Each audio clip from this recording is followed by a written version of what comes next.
Valencianas y valencianos, ha llegado el momento. Después de 1 año y 3 meses de esfuerzo en común, por fin volvemos a respirar sin filtros.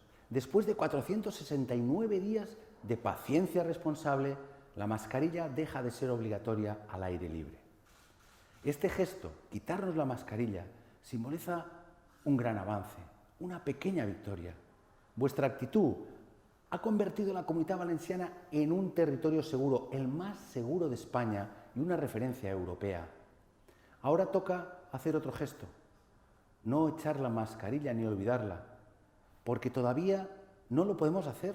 La vacunación avanza rápido, pero el virus continúa ahí fuera y tenemos que ser prudentes ante el repunte de casos detectados, sobre todo de personas jóvenes.